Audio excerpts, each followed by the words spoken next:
안녕하세요. 사연을 부탁해입니다. 오늘의 사연을 소개하겠습니다. 2년이라는 시간 동안 한 사람을 지켜본다는 건 그의 일상 속 작은 습관들까지 눈에 익어간다는 의미일 겁니다. 2년이라는 시간을 함께하고 결혼을 결심했을 때 제 나이는 35, 그는 36이었습니다. 누구보다 성실하게 하루하루를 채워가는 사람, 가족이라는 울타리를 어느 무엇보다 소중히 여기는 사람, 그런 그와 함께라면 어떤 날들이 펼쳐지든 흔들리지 않을 거라 믿어 의심치 않았습니다. 결혼 이야기가 슬슬 구체화되기 시작하던 무렵이었습니다. 서로의 경제 상황을 털어놓는 자리가 자연스레 마련되었어요. 나는 3억 모았는데 자기는 얼마나 모았어? 무심코 던진 제 말에 남편의 눈이 휘둥그레졌습니다. 3억? 그러니까 회사 다니면서 3억을 모았단 말이야?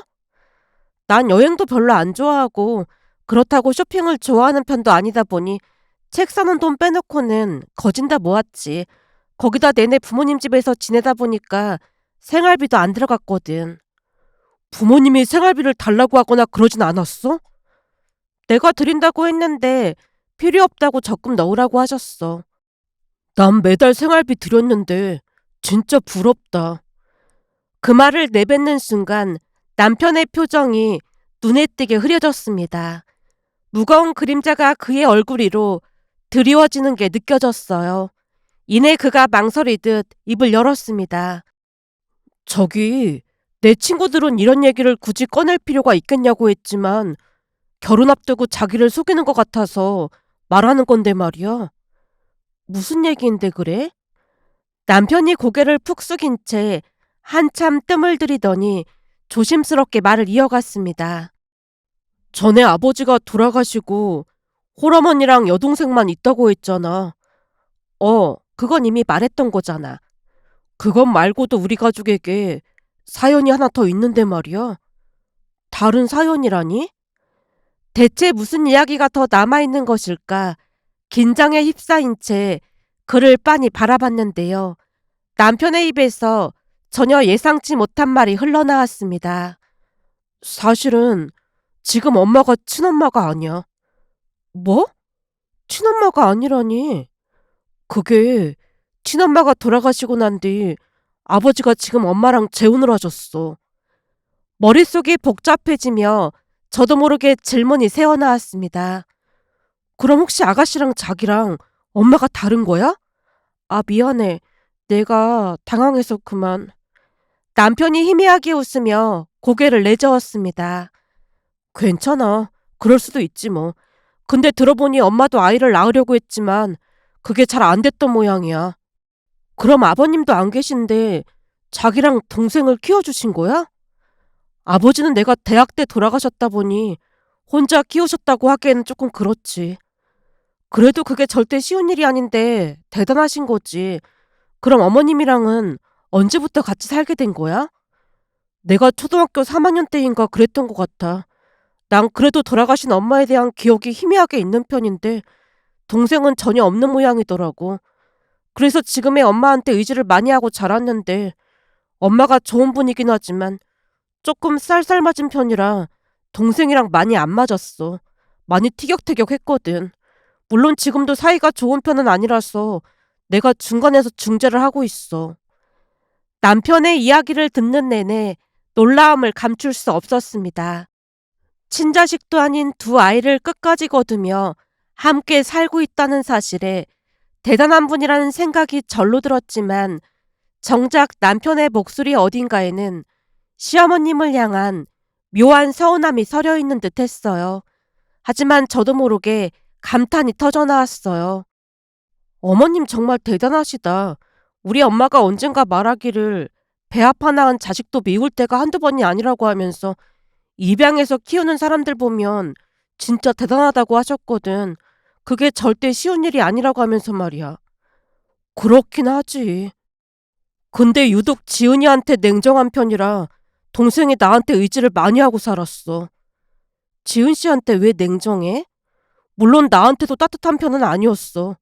그치만 나랑은 잘 지낸 편인데 돌아가신 아버지가 지은이를 워낙 예뻐해서 그런지 엄마는 지은이한테 유독 냉정했다고 해야 하나? 그것 때문에 아버지랑도 많이 다투고 그랬거든.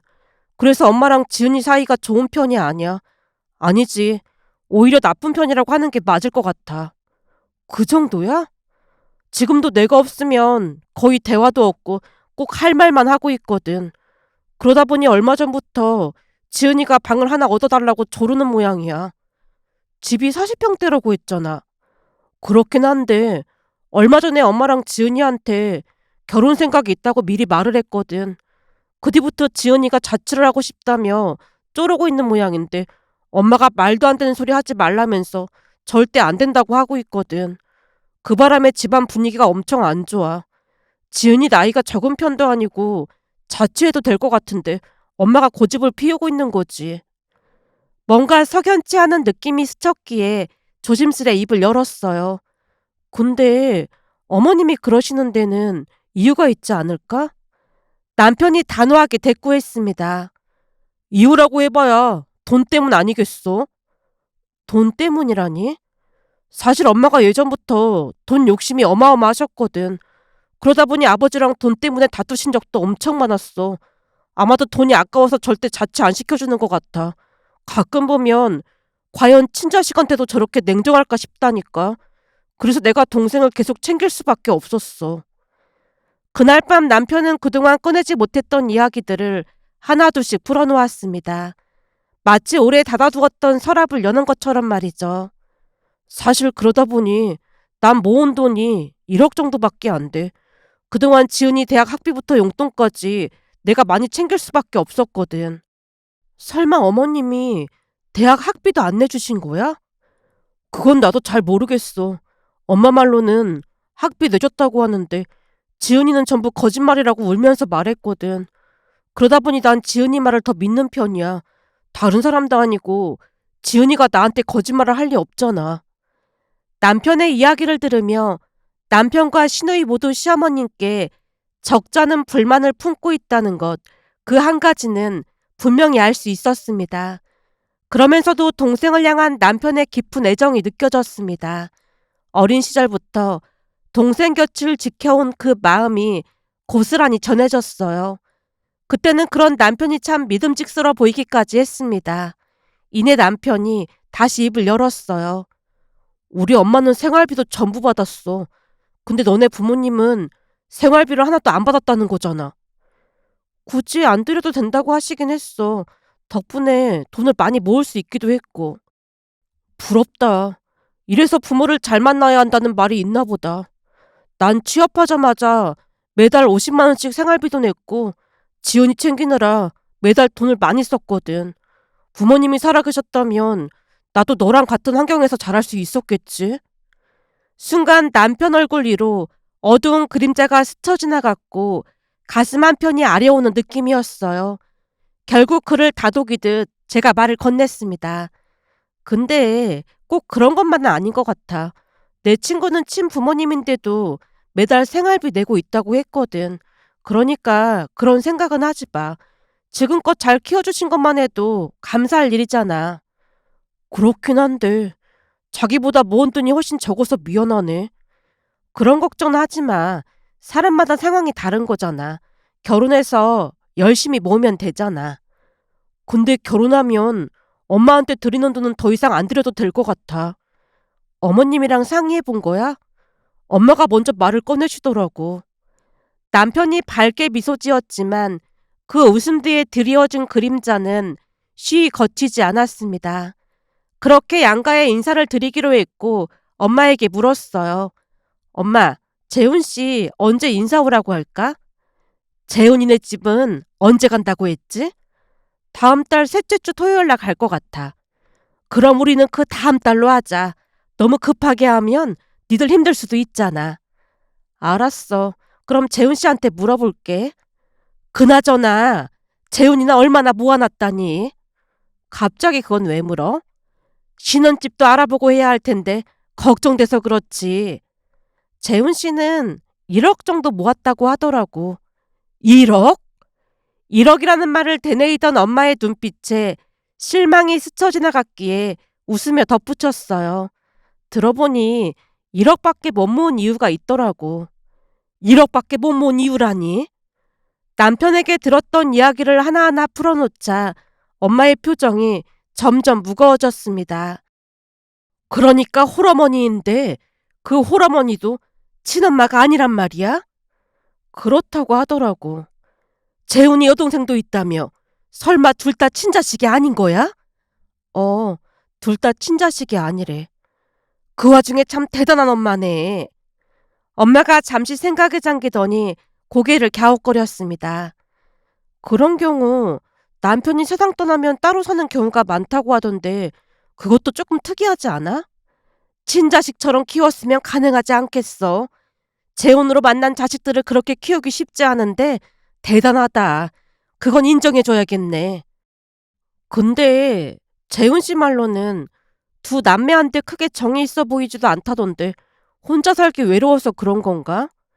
그런 것도 있고 재산 문제가 엉켜 있으니 그럴 수도 있고 친엄마도 아니고 새엄마면 이런저런 문제들이 얽혀 있을 수도 있잖아. 돈 앞에 장사 없다고 돈 때문에 그럴 수도 있지 않을까? 하필 그런 사연이 있는 집에 시집간다고 하니까 영 걸린다. 그래도 재훈 씨가 착한 사람이라 다행이지 뭐. 그 와중에도 동생 챙기면서 정말 최선을 다해서 살았더라고. 그건 참 기특하긴 하네. 그럼 전세 구하기도 어려울 것 같은데 엄마 아빠가 좀 도와줄까? 아니야. 내가 돈도 더 많이 모았는데 엄마 아빠까지 도와주는 건 아닌 것 같아. 정 안 되면 대출 알아볼 테니까 걱정하지 마. 엄마가 긴 한숨을 내쉬더니 나직이 당부했습니다. 둘이 결혼할 거면 앞으로 재훈이네 엄마가 새엄마란 사실을 잊고 살 생각해. 이왕이면 평범한 집이랑 결혼했으면 좋았겠지만 부모를 선택해서 태어날 수도 없는 것이니 어느 정도 감수하고 살아야지. 알았어. 항상 노력할게. 돌이켜보면 그 무렵 저는 이미 남편의 시선으로 시어머님을 바라보고 있었던 것 같습니다. 남편의 말들이 하나둘 쌓여 어느새 제 안에도 편견이라는 벽이 세워지고 있었으니까요. 배 아파 낳은 자식이었어도 과연 매달 생활비를 받으셨을까 하는 의문이 가슴 한켠에 웅크리고 앉아 좀처럼 떠나지 않았습니다. 하지만 그런 속내를 드러내지는 않았습니다. 혹여나 남편이 상처받을까 싶어 조심스러웠거든요. 양가 인사를 무사히 마친 뒤 우리는 본격적으로 결혼 준비에 들어갔습니다. 그 와중에 시어머님은 여느 어머니와 다름없이 이것저것 꼼꼼히 살피셨어요. 상견례를 마치고 돌아오는 길 엄마가 환하게 웃으며 말문을 열었습니다. 사실 새엄마라고 하길래 걱정 많이 했는데 사돈을 직접 만나보니 걱정할 필요 없겠어. 어머님이 별 말씀 하지도 않는 것 같던데 그런 생각이 들었던 거야? 혹시나 아들 결혼에 무슨 문제라도 생길까봐 노심초사하시잖아. 그게 부모 마음이 아니고 뭐겠어. 특히나 아까 사돈이 새엄마를 언급할 때는 나도 눈물이 나더라니까. 그 생각하니까 또 눈물이 나네. 슬며시 고개를 돌리더니 엄마가 조심스레 눈물을 닦았어요. 이제 보니 엄마 완전 감성적인 편이네. 감성적인 게 아니라 부모 마음은 다 같으니까 하는 말이야. 새엄마란 소리 듣지 않게 더욱 신경 쓰겠다고 하잖니. 며느리를 딸처럼 여길 생각도 없다면서 그냥 적당한 거리 유지하면서 그렇게 지낼 생각이라고 하는 소리 듣고 나름 많은 생각을 하셨구나 싶더라니까. 그 말 때문에 눈물을 흘렸던 거야? 그 말인 즉슨 그저 자식이 잘 살기를 바라는 마음이라는 그런 뜻 아니겠어. 딸같이 생각한다는 말 자체가 큰 어폐가 있는 말인데 적당한 거리를 유지하겠다고 하시니 얼마나 감사한 일이겠어. 대부분은 친하게 지내자 그러지 않나? 내 입장에서는 너무 선을 긋는 것 같아서 좀 차가워 보이던데. 그러니까 네가 아직 철이 덜 들었다는 거야. 친하게 지내자고 하면서 허구한 날 불러들인다고 생각해봐. 얼마나 골치 아프겠어. 사돈 말처럼 적당한 거리 유지하면서 지내야 아들 며느리가 다툴 이유도 줄어들 거라 생각하는 거잖아. 내가 볼 때는 사돈이 아주 좋은 분 같아. 엄마는 시어머님을 연신 칭찬했지만 이미 남편에게서 들은 이야기들이 머릿속에 단단히 자리 잡고 있었기에 엄마의 말이 크게 와닿지 않았어요. 오히려 남편 말처럼 시어머님의 표정과 말투가 어딘가 차갑게만 느껴질 뿐이었습니다. 엄마와는 달리 저는 철저히 계산적이라는 생각마저 들었으니까요. 결혼 후에도 시어머님은 일정한 선을 그은 채 지내고 싶어 했습니다. 그게 오히려 편할 때도 있었지만 가끔은 이상하게 눈치가 보일 때도 있었어요. 결국 안부 전화를 드려야 할 것 같아 시어머님께 연락을 드렸습니다. 어머님, 혹시 주말에 시간 괜찮으세요? 무슨 일 있는 거니? 그런 건 아니고 오랜만에 다 함께 외식이나 할까 해서요. 어머님 한식 좋아하신다고 그이가 말하길래 괜찮은 한정식집 알아놨거든요. 어머님 시간 괜찮으시면 같이 갈까 해서요. 먹고 싶으면 니들 둘이 가서 먹고 오던지 해. 주말에 움직이면 차도 막히고 사람도 많고 난 아주 칠색이야. 수화기 너머로 들려오는 목소리가 어찌나 차갑던지 저도 모르게 변명 아닌 변명이 흘러나왔습니다.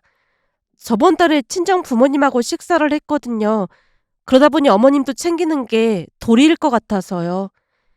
사돈 두 분 만나면 편하니까 좋겠지만 우리가 편한 사이도 아니고 같이 밥 먹으면 불편하기밖에 더하겠어.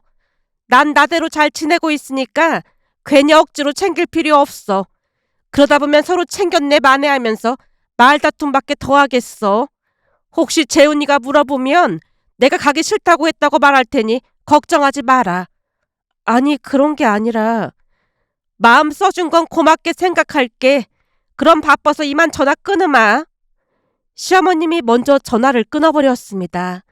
멍하니 휴대폰을 내려다보고 있는데 곁에 있던 남편의 미간을 살짝 찌푸리며 입을 열었어요. 거봐, 내가 전화할 필요 없다고 했잖아. 아니, 그래도 친정 부모님만 챙기기 죄송해서 그렇지. 장인 장모님과 식사할 때는 두 분이 밥도 많이 사주시고 그러잖아. 근데 엄마 입장에서는 그것도 신경 쓰일 수도 있어. 그게 신경이 쓰이다니? 엄마가 돈에 많이 집착하신다고 했잖아. 그러니 우리 만날 때 돈 들어갈까봐 걱정하는 걸 수도 있다는 말인 거지. 에이, 설마. 그건 아니겠지. 암튼 우리 엄마 성격에 외식하는 비용 아까워서 그럴 확률이 매우 커. 우리가 연락 안 드린 것도 아니고 엄마가 그냥 우리끼리 외식하라고 했으니까 앞으로는 신경 안 써도 돼. 남편은 대수롭지 않다는 듯 말했지만 왠지 모르게 마음 한구석이 개운치 않았어요. 무언가가 얹힌 듯 자꾸만 신경이 쓰였으니까요. 그런데 결혼하고 난 뒤 문제는 시어머님이 아니었습니다. 집안의 진짜 골칫거리는 다름 아닌 시누이였으니까요. 시누이는 나이에 비해 철이 없는 사람이었어요. 남편 입장에서는 어린 나이에 친엄마를 잃은 동생이 그저 안쓰러워 보여서 대놓고 시누이 편을 들었다고 하지만 시간이 흐를수록 시누이의 철없는 행동들이 하나둘 눈에 들어오기 시작했습니다. 시누이의 가장 큰 문제는 돈에 대한 개념이 없다는 것이었어요. 월급이 200만 원인데 카드값으로 300만 원씩 긁어대는 건 예산일이었고 매년 해외여행을 3-4차례씩 다녀오기도 했습니다. 한마디로 돈을 물 쓰듯 펑펑 쓰고 다녔어요. 물론 그 모든 것은 남편이 뒤처리해줬고요. 결국 그런 문제로 남편과 말다툼이 잦아지기 시작했고 시누이의 지출 문제로 수없이 부딪히다 보니 저도 지칠 대로 지쳐 있었어요. 어느 날은 남편의 휴대폰에 뜬 문자 메시지를 우연히 보게 되었습니다. 카드값 안내 문자였는데 그 금액에 눈을 의심할 수밖에 없었어요. 잠깐만, 카드값이 450만 원? 오, 그게... 역시나 남편은 말을 잇지 못한 채 식은땀을 흘리고 있었습니다. 저는 더 이상 참을 수가 없었어요. 설마 또 아가씨 카드값 메꿔준 거야? 그게 지은이가 더 좋은 회사로 이직을 해야 할 것 같다고 토익 학원에 다닌다고 해서 빌려줬어. 우리 결혼하고 나서 지금껏 아가씨 카드값 메꿔주느라 적금 하나도 못한 거 알고는 있는 거야? 그건 나도 알고 있지. 근데 현금 서비스까지 받아서 빌려줬다고? 아니, 지은이가 너무 애원하다 보니까. 자기 진짜 미쳤구나. 나도 더 이상 못 참겠어. 만약 지금부터 약속 어기면 난 무조건 이혼할 거니까 지금부터 내 말 똑바로 들어. 자기야, 무섭게 왜 그래? 무서우면 똑바로 잘 들으라고. 제가 버럭 외치자 남편이 눈치를 살피며 조용히 고개를 끄덕였습니다. 알았어. 앞으로 자기 카드 전부 압수야. 지금까지 아가씨한테 나간 돈이 한두 푼이 아니니까 자기 용돈 매달 40만 원으로 줄일 거야. 뭐? 40만 원은 너무하잖아. 기름값이랑은 내줄 거고 순전히 용돈만 그 정도 줄 거니까 더 이상 왈가왈부하지 마. 만약 그게 불만이라면 바로 협의 이혼하자. 그 어느 때보다 강하게 몰아붙이자 남편이 고개를 떨구며 순순히 약속했습니다. 그 뒤로 남편은 카드도 없이 용돈을 받아 쓰는 신세가 되었어요. 그러면서 문득 결혼 직후 신혼여행에서 돌아왔을 때 시어머님이 당부했던 말이 떠올랐습니다. 이제부터 월급 관리는 직접 하도록 해라. 절대 채훈이한테 맡길 생각하지 마. 알겠니? 꼭 명심해야 한다. 그때는 시어머님에 대한 좋지 않은 선입견이 자리 잡고 있었기에 그냥 한 귀로 듣고 흘려버렸지만 시간이 지날수록 그 당부의 의미를 뼈저리게 깨닫게 되었습니다. 카드까지 압수했지만 그 뒤에도 남편과 시누이는 정신을 차리지 못했습니다. 얼마 뒤 더욱 충격적인 일이 벌어졌거든요. 퇴근 후 집에 도착한 지 얼마 되지 않아 남편과 시누이가 나란히 현관문을 열고 들어서는 게 아니겠어요. 놀라서 두 사람을 바라보자 시누이가 먼저 입을 열었습니다. 언니, 오빠한테 들어보니까 카드까지 전부 빼앗았다고 하던데 너무한 거 아니에요? 부부끼리 이러는 건 엄연한 갑질이에요. 이게 다 아가씨 때문인 건 알고 있는 거죠? 저도 지지 않고 맞섰지만 시누이는 생각보다 훨씬 뻔뻔했습니다. 오빠가 불쌍한 동생 챙기는 게 뭐가 잘못된 거예요? 아가씨 월급이 200만 원인데 그 이상 소비를 한다는 게 말이나 되는 소리예요? 월급 200만 원에 명품백에 해외여행이 웬 말이냐고요. 대부분 사람들은 형편에 맞게 살거든요. 그래서 좋은 회사로 이직할까 하고 토익학원 다니려고 오빠한테 부탁한 건데 언니가 그것도 뭐라고 했다면서요. 토익학원을 왜 오빠가 결제를 해줘야 하는 거예요. 아가씨 월급에서 해결하는 게 맞는 거죠. 이제 보니 언니가 우리 남매 이간질하려고 작정했네요. 언니 진짜 너무한 거 아니에요? 시누이가 막무가내로 소리를 지르더니 갑자기 바닥에 주저앉아 대성통곡을 하기 시작했습니다. 결국 남편이 시누이를 데리고 밖으로 나갔어요. 시누이는 제가 생각했던 것보다 훨씬 문제가 심각해 보였습니다. 그렇게 얼마나 시간이 흘렀을까요? 남편과 서먹서먹한 상태로 지내고 있던 어느 날 남편이 또다시 충격적인 말을 꺼냈습니다. 자기야, 할 말이 있는데. 분명히 말하지만 아가씨 얘기라면 말하지 마. 아니, 그때 자기가 지은이한테 뭐라고 했잖아. 그 이후 스트레스 받아서 지은이가 심리 상담까지 받고 그랬거든. 그날 내가 뭐라고 한 것 때문에 심리 상담을 받았다고? 살면서 그런 대접을 받아본 적이 없다 보니 큰 충격을 받은 모양이야. 자기야, 그날 아가씨 때문에 나야말로 큰 충격을 받았어. 근데 지금 이게 말이 된다고 생각해? 그렇지. 당연히 자기도 큰 충격을 받았겠지. 근데 지은이는 엄마도 없이 힘들게 자랐잖아. 그러다 보니 아가씨가 왜 엄마 없이 자라? 어머님이 계셨는데. 엄마가 많이 차가운 분이라 동생이 많이 힘들어했다고 했잖아. 내가 볼 때는 남매가 둘 다 철이 없어서 어머님이 진짜 힘드셨을 것 같아. 자기는 무슨 말을 그렇게 해? 남편이 입을 삐죽이며 불편한 기색을 내비쳤고 제가 한숨을 삼키며 물었어요. 그래서 하고 싶은 말이 뭔데? 그날 자기 때문에 충격받아서 동생이 회사를 그만뒀거든. 뭐? 나 때문에 충격받아서 회사를 그만뒀다니? 어찌나 기가 막히던지 할 말을 잃고 말았습니다. 아무래도 동생 입장에서는 충격이 컸을 것 같긴 해. 그래서 말인데, 동생이 스트레스 받아서 1년 동안 세계 여행 간다고 돈을 빌려달라고 하더라고. 지금 이 상황에 회사까지 그만두고 세계 여행을 다니겠다고? 그게 여행이라기보다는 그 직업을 바꿔보겠다 그런 말인 것 같아. 직업을 바꾸다니. 그게 이참에 여행 유튜버를 하고 싶다나 봐. 뭐? 여행 유튜버? 그게 말처럼 쉬운 줄 알아? 나도 그렇게 생각하긴 하는데 나름 많이 준비한 모양이더라고. 그래서 말인데 동생이 5천만 원만 빌려달라고 하거든? 유튜브에서 번 돈으로 다 갚는다고 말이야. 뭐? 5천만 원? 아무래도 장비도 사야 하고 그러니까 돈이 많이 들어가나 봐. 동생 인생에 걸린 문제인데 딱 한 번만 도와주면 안 될까? 그 이후에는 절대 동생 얘기 안 꺼낼게. 둘 다 미쳐도 단단히 미쳤구나. 난 도저히 못 살겠으니까 우리 이혼하자. 이혼하고 도와주든지 말든지 마음대로 해. 자기가 가지고 온 돈 1억에서 5천만 원 도와주면 되겠네. 그 즉시 캐리어에 대충 옷을 쑤셔넣고 집을 나와버렸습니다. 그쯤에서는 거의 포기 상태였으니까요. 남편이 울면서 매달렸지만 더 이상 아무것도 듣고 싶지 않았습니다. 그렇게 며칠이 흘렀을까요? 시어머님에게서 전화가 걸려왔습니다.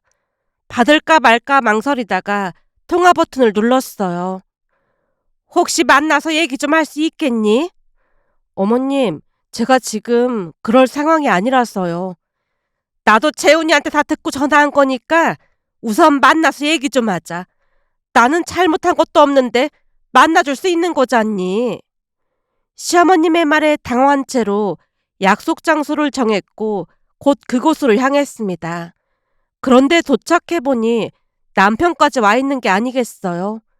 그 모습을 보자마자 발길을 돌리려는데 시어머님이 황급히 달려와 제 팔을 붙잡았어요. 미리 말 못해서 미안한데 내가 억지로 데리고 온 거야. 내가 다 설명할 테니까 한 번만 기회를 주렴. 시어머님의 간절한 목소리에 우선 자리에 앉았습니다. 잠시 뒤 시어머님이 천천히 입을 열었어요. 살아보니 새엄마로 사는 게 보통 힘든 일이 아니야. 내가 아무리 잘하려 했어도 새엄마라는 굴레에서 벗어날 수가 없었거든. 시어머님의 얼굴에서 오랜 세월의 고단함이 고스란히 묻어났습니다. 잠시 물을 한 모금 드신 시어머님이 다시 말을 이어갔어요. 재훈이는 그나마 말귀도 알아듣고 할 일을 알아서 하니 걱정이 없었는데 항상 지은이가 문제였어. 온 가족이 지은이를 싸고 돌다 보니 내 맘대로 교육하기도 힘들었거든. 애들 할머니, 그러니까 시어머님은 내가 애들한테 함부로 하지는 않을까 노심초사셨고 그런 부분을 지은이가 알고 오히려 이용하곤 했거든. 그러다 보니 지은이가 제멋대로 잘할 수밖에 없었어. 내가 훈육이라도 하려고 하면 난리가 났으니까. 새엄마로 산다는 게 보통 힘든 일이 아니더구나. 시어머님이 깊은 한숨을 내쉬었습니다. 지금 이 와중에 이런 얘기가 무슨 소용이 있겠어. 암튼 재훈이가 가장 큰 문제라는 말을 하고 싶구나. 귀한 자식일수록 엄하게 키워야 한다는 말이 있잖니. 이게 다 자식 잘못 키운 내 잘못이다. 시어머님이 남편을 똑바로 바라봤습니다. 재훈아, 동생을 위한다면 절대로 그러면 안 되는 거야. 지금 네 행동이 동생을 위하는 길인지 잘 생각해봐야 한다. 너 지은이가 평생을 그렇게 살길 바라는 거야? 왜 이렇게 엄마 마음을 이해 못하는 거야? 그동안 강하게만 보였던 시어머님의 눈가에 눈물이 맺혔습니다. 남편도 크게 놀란 듯 말을 잇지 못했어요. 그날 남편은 그동안 시어머님께 품어왔던 오해가 얼마나 깊었는지 비로소 깨달은 듯 했습니다. 그 충격이 얼마나 컸던지 남편의 얼굴이 하얗게 질려 있었어요. 엄마, 그동안 정말 죄송했어요. 저는 그런 줄도 모르고 정말 잘못했어요. 그동안 내가 지은이 얘기를 똑바로 못했던 이유는 니들 남매 사이가 틀어지길 바라지 않았기 때문이야. 거기다 나는 새엄마다 보니 아무리 말해도 믿어주지 않을 것 같았고 말이야. 순간 시어머님이 눈물을 훔쳤습니다. 그 모습을 보던 남편의 눈에서도 눈물이 뚝뚝 떨어졌어요. 그때 시어머님이 가방에서 통장 하나를 꺼내 우리 앞에 내밀었습니다. 이건 그동안 재훈이가 나한테 줬던 생활비다. 제가 드렸던 생활비라니요? 나중에 급한 일이 생기면 주려고 매달 엄마한테 50만 원씩 생활비 줬던 거 다 모아두고 있었어. 매달 50만 원이 적은 돈 같겠지만 티끌 모아 태산이라고 모이면 목돈이 되기 마련이거든. 나중에 집 산다고 하면 보태주려고 했는데 상황이 상황인 만큼 뭐라도 해야 할 것 같아서 가지고 왔어. 떨리는 손으로 통장을 펼쳐서 금액을 확인하던 순간 숨이 멎는 것 같았어요. 거기에는 1억 원 가까운 금액이 들어있었거든요. 그동안 재훈이가 보낸 돈이랑 내가 가지고 있던 돈도 좀 보탰어. 사실 나중에 짐이 되지 말아야겠다는 생각으로 식당에서 일도 하고 그랬거든.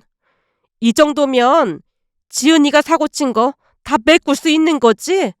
그러니 제발 이혼만은 하지 말아다오. 시어머님이 남편을 향해 단호하게 말했습니다.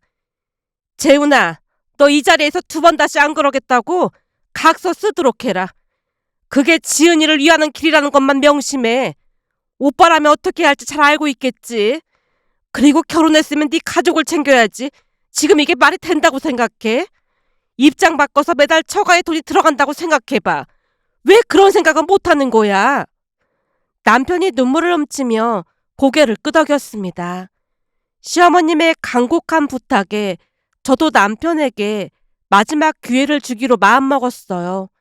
정말 다행스러웠던 건 그 뒤로 남편이 달라졌다는 점이었습니다. 시누이와 거리를 두기 위해 스스로 많은 노력을 기울였어요. 더 이상 시누이에게 휘둘리지 않았고 때로는 혹독할 정도로 단호하게 선을 그었습니다. 처음에 시누이가 울며불며 매달렸지만 시어머님과 남편이 한결같은 태도로 야단을 치자 시간이 지나면서 조금씩 변화가 나타났습니다. 그도 그럴 수밖에 없었던 것이 자신의 편이라고 믿었던 오빠가 무서울 정도로 변하자 많이 혼란스러운 듯해 보였어요. 카드값이 없다고 울상을 지어도 시어머님과 남편은 들은 척도 하지 않았으니까요. 결국 시어머님 지인분이 운영하는 식당에서 아르바이트를 해서 갚으라는 말에 시누이가 울며 겨자 먹기로 일을 시작했습니다. 식당 일이 곧했던 모양인지 몰라보게 살이 빠졌지만 가족 누구도 동요하지 않았어요. 그러자 시누이도 조금씩 마음을 고쳐먹기 시작했습니다. 시어머님과 남편은 꾸준히 시누이를 교육했고 시누이는 다시 회사에 다니면서 소비 습관을 바꿔나갔어요. 물론 모든 것이 단번에 달라지진 않았습니다. 가끔 사고를 치기도 했지만 그럴 때마다 주말에 식당 아르바이트를 해서 스스로 충당하곤 했어요. 결국 시누이는 신용카드를 아예 없애버리고 체크카드만 사용하게 되었습니다. 얼마 전 시댁에 들렀을 때였어요. 시누이가 식탁에 앉아 무언가를 열심히 적고 있길래 가까이 다가가 봤더니 놀랍게도 가계부였습니다. 믿기지 않는 광경의 시어머님을 바라보자 시어머님이 빙그레 미소 지었어요.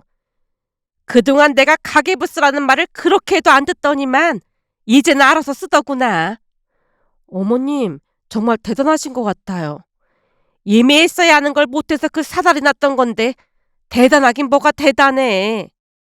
우리 엄마는 어머님이 참 대단하다고 하는걸요. 저도 어머님을 많이 존경합니다. 시어머님이 잠시 멈칫하시더니 나직이 말씀하셨어요. 새엄마라고 다들 색안경을 끼고 봤지만 난 재훈이랑 지은이를 단 한 번도 내 자식이 아니라고 생각해 본 적이 없다. 늦게나마 내 마음을 알아줘서 오히려 고마울 뿐이야. 그 말에 남편의 눈시울이 다시 붉어졌습니다. 새엄마는 나쁘다는 편견이 얼마나 어리석은 것인지 그날 다시 한번 깨달았습니다. 돌이켜보면 시어머님이 차갑다는 말, 돈에 집착한다는 말, 정이 없다는 말, 그 모든 것이 얼마나 큰 오해였는지 깨닫기까지 너무 오랜 시간이 걸린 것 같습니다. 매달 받아 챙겨주셨던 생활비, 결혼 후 월급 관리에 대한 당부, 적당한 거리를 유지하겠다는 그 말씀까지 그 모든 것이 사실은 자식을 향한 깊은 사랑이었다는 것을 이제는 알 것 같습니다. 비록 배 아파 낳은 자식은 아니지만 어쩌면 낳아 기르는 것보다 더 큰 용기가 필요한 일이 아닐까요? 누군가의 시선을 감내해야 하고 아무리 잘해도 새엄마라는 굴레를 벗어나기 어려운 일일 테니까요. 그럼에도 묵묵히 그 자리를 지켜내신 시어머님께 참 감사한 마음이 듭니다. 평소 시어머님이 사연을 부탁해 사연을 자주 듣곤 하시는데 시어머님을 많이 존경한다는 말씀을 드리고 싶어 이렇게 글 남겨봅니다. 오늘의 사연은 여기까지였습니다. 즐겁게 보셨다면 구독, 좋아요 부탁드립니다. 고맙습니다.